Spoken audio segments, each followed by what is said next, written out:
Kami dari kelompok 6 ingin mempresentasikan mengenai standar pelayanan fisioterapi. Sebelum itu, izin kami untuk memperkenalkan diri terlebih dahulu. Untuk anggota kelompoknya, saya Kholila Ulfi dengan NIM 032. Selanjutnya ada Damara dengan NIM 033, Disa dengan NIM 034, Maulina dengan NIM 035, dan yang terakhir Mei dengan NIM 036. Untuk penyampaian materi yang pertama akan disampaikan oleh Maulina. Kepada Maulina kami persilahkan. Fisioterapi adalah bentuk pelayanan kesehatan yang ditujukan kepada individu dan atau kelompok untuk mengembangkan, memelihara, dan memulihkan gerak dan fungsi tubuh sepanjang rentang kehidupan dengan menggunakan penanganan secara manual, peningkatan gerak, peralatan, pelatihan fungsi, dan komunikasi. Fisioterapis dapat memberikan layanan baik secara individu atau bersama tim tenaga kesehatan lain. Hal tersebut tergantung pada preferensi dan kebutuhan baik dari segi tenaga medis maupun pasiennya itu sendiri. Tujuan umum pelayanan fisioterapi adalah untuk mengembangkan, memelihara, dan memulihkan fungsi gerak tubuh sepanjang rentang kehidupan manusia. Untuk asas pelayanan fisioterapi sendiri ada 6, yaitu asas profesionalisme, asas keamanan pasien, asas keterbukaan dan kerahasiaan, asas keadilan, asas partisipasi pasien, dan asas berkelanjutan. Standar pelayanan fisioterapi sendiri yaitu ada standar pelayanan fisioterapi di puskesmas. Layanan yang diberikan oleh puskesmas adalah berupa kesehatan gerak dan fungsi tubuh baik kepada individu maupun kelompok. Sifatnya sendiri adalah umum dengan mengutamakan pada pengembangan dan pemeliharaan. Adapun pendekatannya menggunakan pendekatan promotif serta preventif tetapi tidak mengesampingkan pemulihan. Standar pelayanan fisioterapi di rumah sakit, untuk di rumah sakit umum menyesuaikan kualifikasinya, yaitu memberikan health service kepada yang membutuhkan. Standar pelayanan fisioterapi di rumah sakit umum meliputi semua jenis gangguan gerak dan fungsi tubuh. Rumah sakit khusus pada dasarnya memberikan servis pada satu bidang atau satu jenis penyakit tertentu. Kemudian ada standar pelayanan fisioterapi di klinik. Pelayanan fisioterapi di klinik adalah bentuk pelayanan kesehatan perseorangan yang diberikan oleh fisioterapis profesional dalam upaya promotif, preventif, kuratif, dan rehabilitatif dengan pendekatan fisik dan terapi gerak sesuai kebutuhan pasien di tingkat layanan primer atau sekunder. Yang terakhir ada standar pelayanan fisioterapi home care. Adapun untuk praktik mandiri, standar pelayanan fisioterapi berupa beberapa layanan kepada individu maupun kelompok. Layanannya sendiri meliputi pemeliharaan, pengembangan, dan pemulihan, akan tetapi hal tersebut tentu menyesuaikan. Baik, tata laksana fisioterapi. Pertama, alur pelayanan fisioterapi yang bisa melalui rujukan ataupun langsung. Ada dua bentuk. Yang pertama ada rawat jalan dan rawat inap. Untuk rawat jalan yaitu pendaftaran, asesmen, kembali.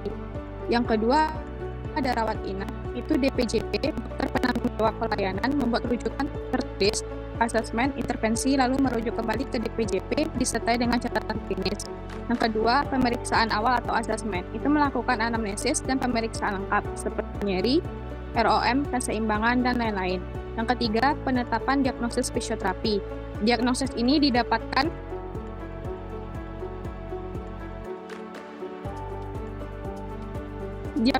didapatkan setelah melakukan anamnesis dan pemeriksaan lengkap. Komponen diagnosis fisioterapi yaitu impairment, activity limitation, participation restriction, dan environmental. Yang keempat, perencanaan program intervensi. Ini dibuat berdasarkan hasil asesmen dan diagnosis fisioterapi, mencakup tujuan, rencana penggunaan, modalitas, dosis, dan edukasi ke pasien maupun ke keluarganya. Yang kelima, pelaksanaan terapi.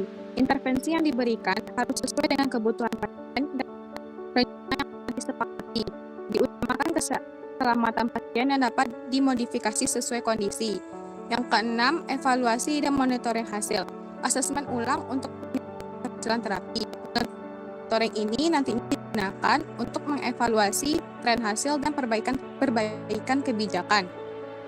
Yang ketujuh, edukasi pasien dan keluarga. Fisioterapi memberikan informasi mengenai kondisi pasien serta intervensi kepada pasien dan keluarganya. Kegiatan ini melibatkan edukasi kesehatan, komunikasi, serta dukungan media edukasi.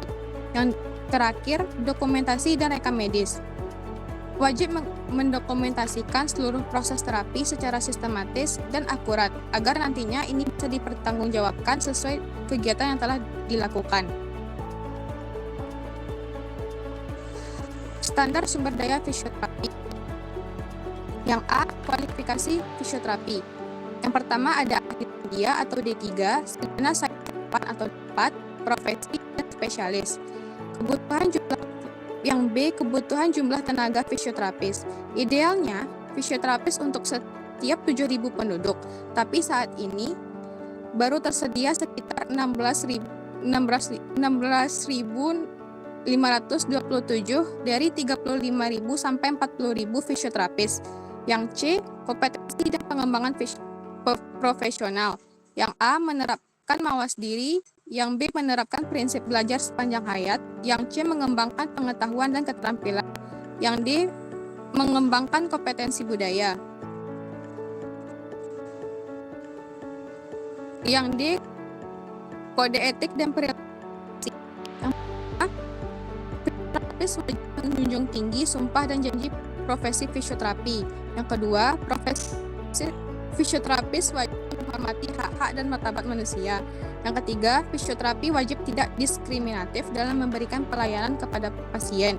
Yang keempat, fisioterapis wajib memberikan pelayanan dengan jujur, kompeten, dan tanggung jawab. Yang kelima, fisioterapis wajib mengakui batasan dan wewenang profesi dan hanya memberikan pelayanan dalam lingkup fisioterapi. Yang ketujuh, fisioterapis menghargai hubungan multidisipliner dengan profesi kesehatan lain. Yang kedelapan, fisioterapis wajib menjaga rahasia pasien. Yang kesembilan, fisioterapi berhak dan wajib berperan aktif dalam perencanaan dan pengembangan. Yang kesepuluh, fisioterapi wajib bertanggung jawab terhadap profesi dengan penuh integritas. Yang terakhir, fisioterapi wajib menunjukkan fisioterapi secara otonom dan independen sesuai dengan kredensialnya. Kemudian, standar prasarana dan prasarana. Ruang fisioterapi harus dirancang untuk menunjang proses terapi dan kenyamanan pasien dengan pembagian seperti ruang tunggu yang memadai, ruang konsultasi dan asesmen, ruang terapi individu dan kelompok, ruang ganti dan kamar mandi, serta pencahayaan dan ventilasi baik, serta aksesibilitas untuk pasien berkebutuhan khusus. Kemudian dilanjut dengan peralatan dan modalitas terapi. Peralatan yang wajib disesuaikan dengan layanan yang diberikan termasuk modalitas elektroterapi, TENS, ultrasound, infrared, alat latihan fisik seperti sepeda statis, treadmill, gym, gimbal, dan lain-lain. Peralatan terapi manual seperti meja terapi, dumbbell, resisten bench. Kemudian alat penunjang rehabilitasi meliputi parallel bar, standing frame, walker, kemudian tangga latihan mirror bar, kemudian dokumentasi rehabilitasi secara tertulis atau digital untuk memantau perkembangan pasien. Kemudian standar keamanan meliputi lantai anti-slip dan ruangan bebas hanggat. Kemudian peralatan dibersihkan secara berkala. Kemudian ketersediaan tempat cuci tangan dengan SOP penggunaan alat dan pencegahan. Kemudian standar mutu keselamatan pasien. Indikator mutu pelayanan. Yang pertama, tingkat kepuasan pasien. Yang kedua, waktu tunggu pelayanan. Yang ketiga, efektivitas terapi berdasarkan evaluasi periodik. Yang keempat, kesesuaian rencana terapi dengan hasil. Kemudian, keselamatan pasien dalam terapi. Yang pertama, pemeriksaan edukasi awal. Yang kedua, pemberian terapi berdasarkan diagnosis. Yang ketiga, pengawasan ketat selama terapi. Yang keempat, dokumentasi efek samping atau reaksi yang tidak diinginkan. Dia dilanjut dengan pencegahan risiko cedera, langkah preventif, yaitu asesmen kondisi fisik dan fisiologis pasien.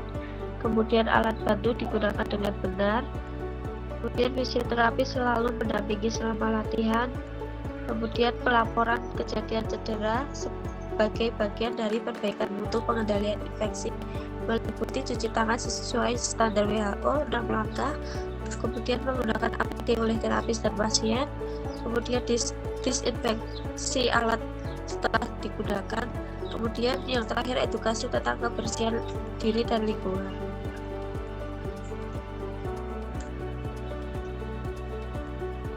Untuk selanjutnya ada manajemen dan pengawasan pelayanan. Mengevaluasi kesesuaian layanan dengan SOP termasuk pemeriksaan rekam medis, kepatuhan prosedur, dan efektivitas intervensi. Hasil audit menjadi dasar peningkatan mutu dan evaluasi kinerja fisioterapi atau fasilitas. Monitoring dan evaluasi internal dilakukan secara berkala oleh tim internal atau seperti tim mutu untuk menilai kepuasan pasien. Kesalahan tindakan dan angka dropout dengan hasil yang didokumentasikan untuk perbaikan. Audit mutu pelayanan mengevaluasi kesesuaian layanan dengan SOP termasuk pemeriksaan rekam medis dan efektivitas intervensi sebagai dasar peningkatan mutu. Temuan dari monitoring dan audit dilaporkan kepada pimpinan untuk ditindaklanjuti dengan rencana perbaikan, pelatihan atau kebijakan baru. Pembinaan profesi dan disiplin fisioterapi dilakukan melalui pelatihan, supervisi, dan penegakan kode etik oleh organisasi profesi dan atasan langsung. Tujuan utama adalah memastikan mutu, keselamatan pasien, dan peningkatan berkelanjutan dalam pelayanan fisioterapi. Berikutnya ada pelayanan khusus dan berbasis komunitas. Yang pertama, fisioterapi komunitas, program promotif preventif di masyarakat berupa edukasi, pelatihan kelompok, dan kolaborasi dengan kader kesehatan untuk menjaga populasi rentan. Untuk yang kedua, fisioterapi darurat dan bencana, penanganan korban trauma dengan prioritas stabilisasi, pencegahan komplikasi, dan rehabilitasi dini melalui protokol darurat terkoordinasi. Untuk yang ketiga, fisioterapi anak dan geriatri, pendekatan khusus untuk stimulasi tumbuh kembang anak dan peningkatan kualitas hidup lansia dengan penekanan pada aspek psikososial dan keamanan pasien. Untuk yang keempat,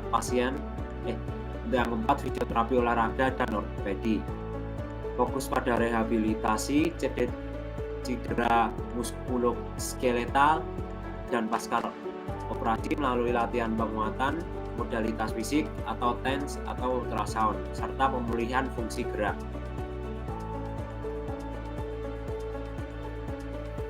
Untuk kesimpulannya, standar pelayanan fisioterapi merupakan acuan penting dalam penyelenggaraan praktik fisioterapi yang profesional dan bertanggung jawab. Standar ini mencakup tata cara pelayanan mulai dari tahap asesmen, perencanaan intervensi, pelaksanaan, hingga evaluasi hasil terapi. Pelayanan harus diberikan oleh fisioterapis yang kompeten dan sesuai dengan kode etik profesi serta regulasi yang berlaku, sehingga dapat menjamin kualitas pelayanan dan keselamatan pasien. Penerapan standar ini menekankan pentingnya pelayanan yang berpusat pada pasien, berbasis bukti ilmiah, dan terus dikembangkan melalui pendidikan berkelanjutan. Dengan diberlakukannya standar pelayanan fisioterapi, mutu pelayanan dapat terjaga dan hasil terapi menjadi lebih optimal. Hal ini juga memberikan perlindungan hukum bagi tenaga fisioterapis serta meningkatkan kepercayaan masyarakat terhadap layanan fisioterapi. Oleh karena itu, setiap fasilitas pelayanan kesehatan dan tenaga fisioterapi perlu memahami dan menerapkan standar ini secara konsisten dalam praktik sehari-hari. Untuk berikut contoh format SOP pelayanan fisioterapi dan formulir asesmen dan evaluasi.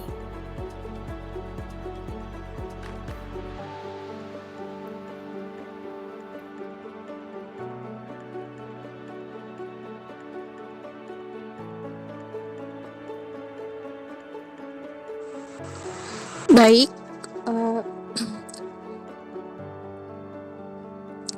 terima kasih atas perhatiannya. Kami dari kelompok 6 mohon maaf apabila ada kesalahan kata dan perbuatan. kami akhiri. Assalamualaikum warahmatullahi wabarakatuh.